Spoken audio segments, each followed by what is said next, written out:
Hello, everyone. Welcome to week number 7 out of 8. In Science 260, we have a bit more to go in the course, but not much more. And you're going to use all the information that you've gathered so far to do the work this week. So let's see what we've got going on. Always, we do a quick check-in and review what we did last week. And so last week we learned how researchers communicate their research, and I talked about going to scientific meetings where you join with other scientists who have similar interests, and you might be invited to present a presentation to the group.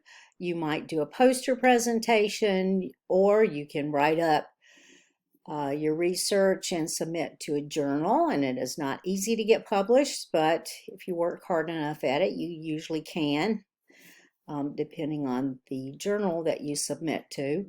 But then there are also other ways that scientists can communicate through blogs, which you're going to learn about this week, through just all different types of social media, TikTok, Instagram, YouTube, going out and giving talks to different community groups and school groups. There's lots and lots of different ways that you can communicate with the public. We learned about the importance of citizen scientists, which I consider myself as one along with being a scientist, because I help with different things in my area that have to do with science but are not part of my research. So, for example, the Low Country Mammal, oh man, I can't remember the name of that network.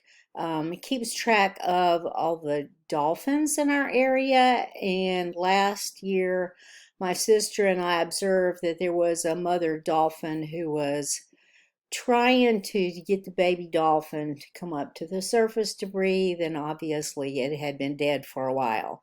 And so we reported that. So that's just a way to do citizen science as an example. We talked about science educators and how important they are, especially if they're recognizable to lots of different people out there because they've done so much science education. I love that somebody included Jane Goodall because, oh my goodness, I've admired her for so long in my life. But there are lots of science educators, including someone like me. So we learned about that, and we learned about why it's important for scientists to actually be able to communicate to the general public what their research is and what they have discovered. That's very important. We don't keep it to ourselves. That's not the point of doing science. The point of doing science is to get the information out there and to let everybody take a look at it and examine it and see how it fits into everything else that we know. Okay, this week you will produce a blog using all the information that you've gathered so far. Read The Art of Science Blogging. It's very good. I liked it a lot. The Art of Science Blogging. There's a link, and where is it? Module guide. Anyway, go to that website and read all about blogging. Now, most of you know what a blog is. It's more of an informational type of website and it's written in a more informal way to create interest and to educate you maybe on a topic. So we are going to be making blogs this week. That being said, that is what is next. Work on your own blog. This is project 7-1. Now, one thing you should notice is how many points this counts. It counts as 275 points out of your 1,000 points. It's a huge assignment, but you've already done all the work for it. You just need to write this blog now. And how do you know how to do that? Go to that website, The Art of Science Blogging. This is a 3 to 4 page Word document using your sources to support your viewpoint. You've already written about this over the weeks, right? You explained what you found out in your sources. Yeah, you told the importance of them. You told why your audience should be interested in this. So you've already done the major portion of this work. You just have to pull it all together now. Use your guidelines and rubric for this. Please, please, please, please, please. There are lots of sections to this, so you have to make sure that you include everything in this blog. All right, then this is very interesting. So a long time ago, I had a blog, and I still have it. It's still out there. Let me see if I can pull it up. Give me just a second here, because this is the only way I can figure out how to do it. All right, so, okay, that's pretty good. Let me move my face out of the way. There you go. So I just clicked on it. I'll put a link to it in this announcement so that you can go to it and look at it. Janie Sigmon's, what? That's me. Moi. Biology discussion, news, and photos. And so over the years, I have written some things about biology and science, and included some of my photography. Not a lot. And it's been a long time since I posted anything. In fact, this was 2014. But I used to do this for my classes where I used to teach when I taught in-person classes. So anyway, should you be afraid of Ebola? There you go. There's a picture of an Ebola virus, shepherd's crook sort of formation, which is a telltale sign of it. There's one of my photographs right there. So you can read all about Ebola. Sorry. Here's an article about where I saw, if you look right there in the picture, you can see an eagle who is catching fish from the dolphins who are strand feeding.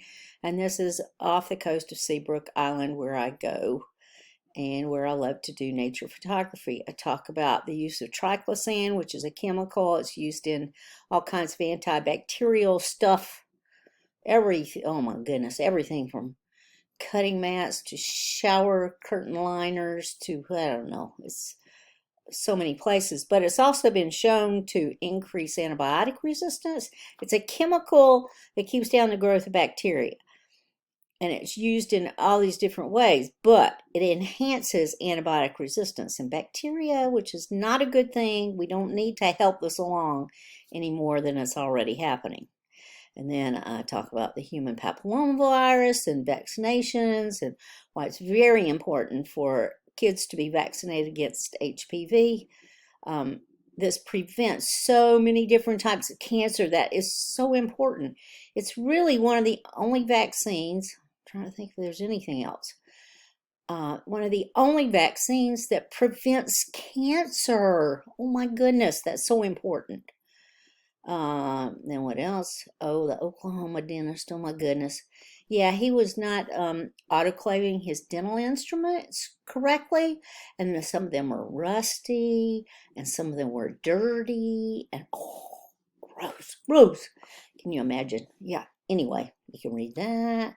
Talk about the dolphin strand feeding. So here are some of my blogs that I have produced over the years, and you can go and take a look at these if you would like. Notice that I support my information with statistics and that sort of thing. So take a look at those. Now let's see if I can get back to my slide. There we go. And finally, I need to mention something to you. The end of this course, let me move my face again. The end of this course is Sunday, August 25th. Everything has to be in by midnight that night. If you miss that deadline and you still want to put things in the course, you cannot. So don't expect that you can, because you can't. And you can't send it to me. I can't put anything in there, especially I can't put anything under your name. So everything has to be in. If you want to be considered for an incomplete, I will tell you this: you have to have successfully completed at least 70% of the course in order to receive an incomplete from the registrar. And I have to fill out information that says that you did successfully complete 70% of the class. So if you stop working at week 2 and haven't turned in anything and want an incomplete, The registrar is not going to allow that. So I'm just saying. Those are the conditions. And if you do qualify for an incomplete, then the maximum length of time you have after the end of the course is 1 month to get your remaining assignments turned in. But we can try it if you need it. That is an option. You have to do that before the end of the term, though. The end of the term, Sunday, August 25th. And I'll be talking about that again next week. You can be sure. All right. With that being said, I hope that you enjoy working on your blogs because you know lots of information about your topics now, from honeybees detecting lung cancer to climate change to, oh my goodness, the use of artificial intelligence in healthcare. There are so many great topics out there now. If you need anything, all you need to do is email me, m.sigmon@snhu.edu. I'm here for you. I'll answer questions. I'll help you if you get stuck. I'll read something ahead of time for you, whatever you need for me to do. All right. I hope that you have a wonderful week number 7.